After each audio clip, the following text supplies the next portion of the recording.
A'udzubillahi minasyaitonirrajim. Bismillahirrahmanirrahim.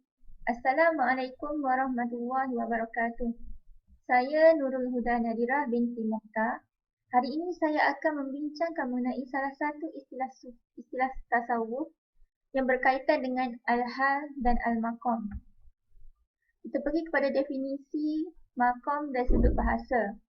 Maqam berasal daripada kata jamak iaitu maqamah yang bermaksud tempat berdiri. Dan maqam juga dimaksudkan dengan kedudukan atau darjat. Selain pada itu juga maqam dikenali sebagai sempena atau kesesuaian makna yang munasabah.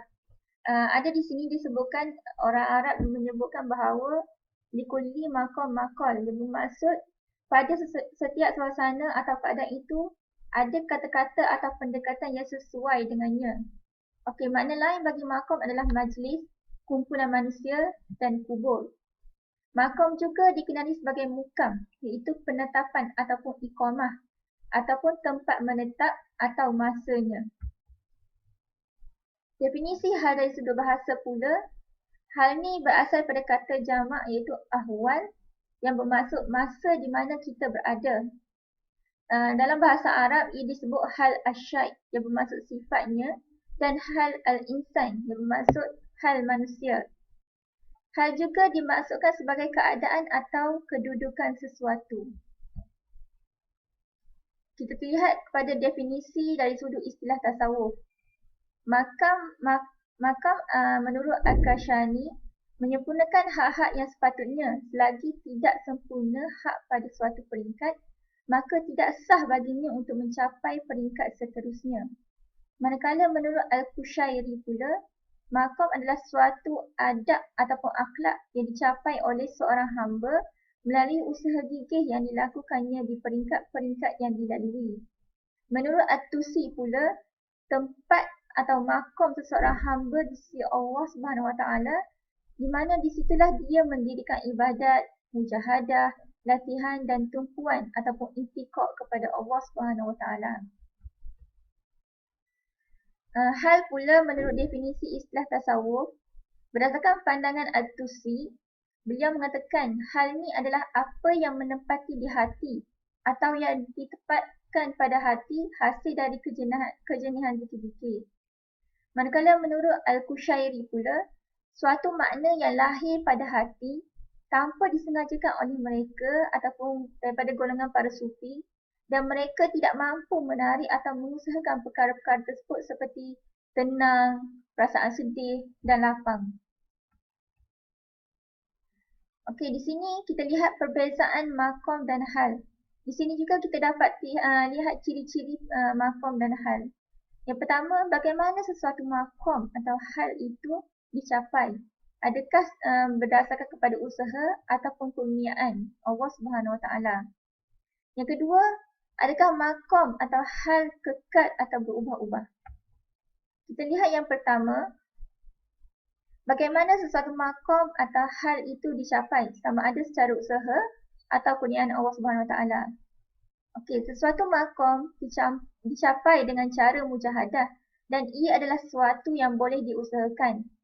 Manakala hal adalah sesuatu yang dikurniakan dan tidak boleh diusahakan.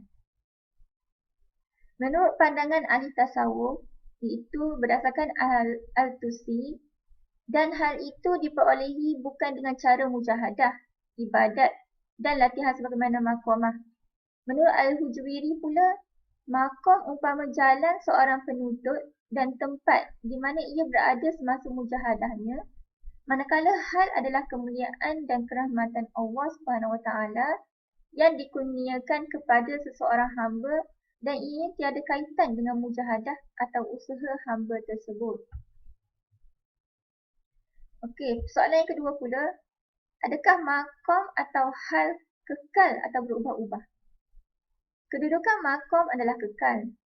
Manakala bagi kedudukan hal pula, di sini terdapat sedikit perselisihan di antara pandangan-pandangan ulama.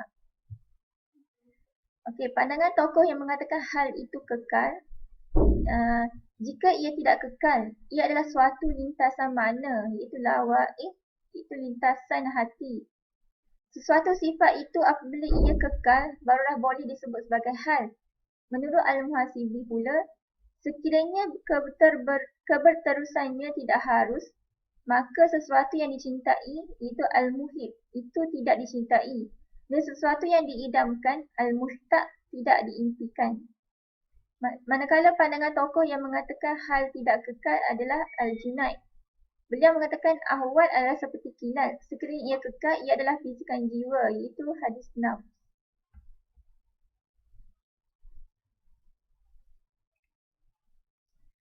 Okey, di sini kita dapat simpulkan berdasarkan pandangan Al-Syuhrawardi, walaupun sesuatu hal itu dinamakan hal kerana sifatnya yang sentiasa berubah dan makom dinamakan makom kerana sifatnya yang tetap dan kekal, namun kadang-kadang sesuatu hal tertentu itu boleh bertukar menjadi makom.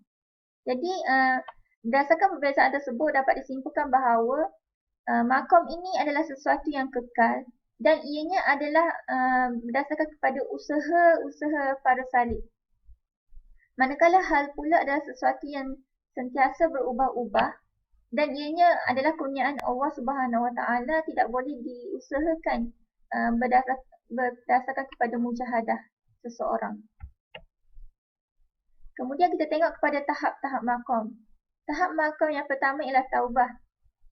Makom taubah ini adalah makom permulaan seseorang salih itu mencapai ke makom seterusnya.